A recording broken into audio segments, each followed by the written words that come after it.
Bonjour, je suis Gilbert Angard.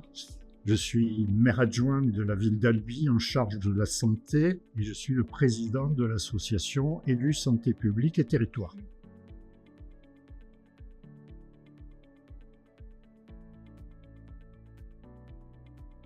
Les défis sont multiples et concernent plusieurs facettes de la vie locale. Donc il y a la gestion de l'eau en général, puisque l'eau devient une ressource rare, une ressource fragile qu'il faut protéger. Et donc à ce niveau-là, les villes ont toute une politique de préservation de la ressource pour permettre d'une part d'alimenter en eau potable la population, et d'autre part d'avoir des rejets dans le milieu naturel compatibles avec ce milieu naturel. Ça, c'est un premier défi. Il y a un défi écologique parce qu'aujourd'hui, nous sommes dans une période de changement climatique et dans ce changement climatique, les événements extrêmes, nous le voyons à Valence, sont beaucoup plus nombreux et grave. Et d'autre part, ce sont des phénomènes extrêmes, c'est-à-dire on peut avoir soit des grosses inondations, soit des sécheresses aiguës.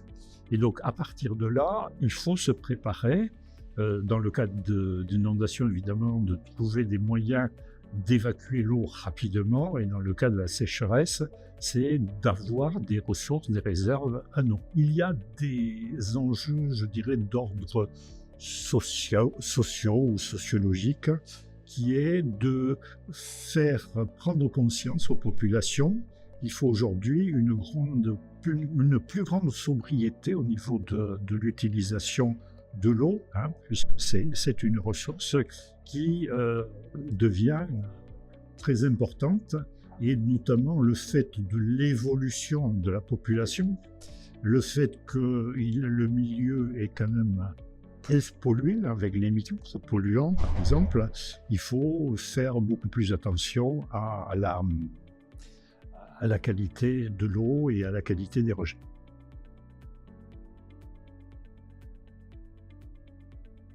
Pour relever ces défis, d'abord, il faut que les collectivités soient conscientes que l'eau est au cœur des politiques locales. Ça veut dire que dans un certain nombre d'actions des municipalités, il faut avoir le souci de l'eau. Par exemple, dans l'urbanisme, avoir le souci de ce qu'on appelle la trame verte, c'est-à-dire, dans l'urbanisme favorable à la santé, de faire de l'eau un élément d'apaisement, de rafraîchissement de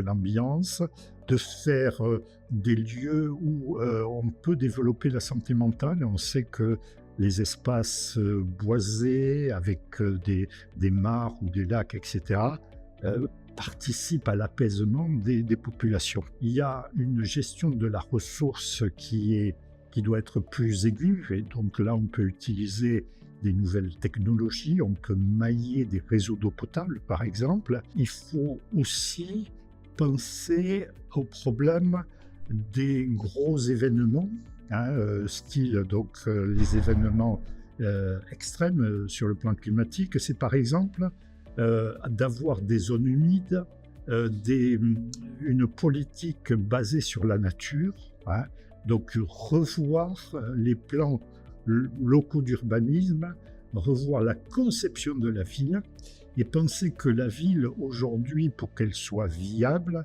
elle doit intégrer ce paramètre eau. Ça veut dire aussi qu'il faut prévoir des investissements. Et c'est là que le bas peut blesser, puisque toutes ces modifications d'environnement doivent aussi avoir un impact important sur les budgets communaux qui malheureusement sont assez réduits.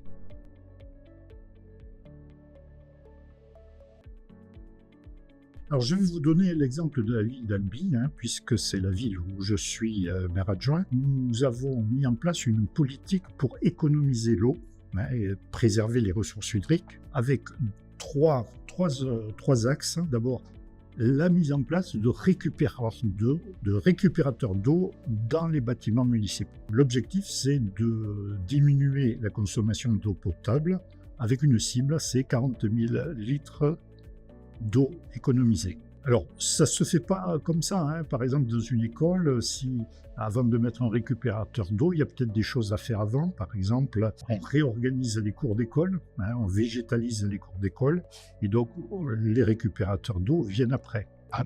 Le deuxième point, c'est la sensibilisation et l'accompagnement des usagers. Donc là, on a mis en place une politique d'aide à l'achat de récupérateurs d'eau. On vend aussi des kits d'économie d'eau. Alors ces kits, donc c'est des limiteurs de débit hein, pour les robinets, les douches, les sacs WC pour réduire la consommation d'eau. C'est 5 € le kit. Le troisième axe, c'est de participer à des appels à projets. Donc l'agence de l'eau lance des projets, nous candidatons à des projets. Et là, actuellement, on aurait un budget prévisionnel d'1 683 000 pour des études et des travaux, hein, pour continuer cette politique d'économie d'eau.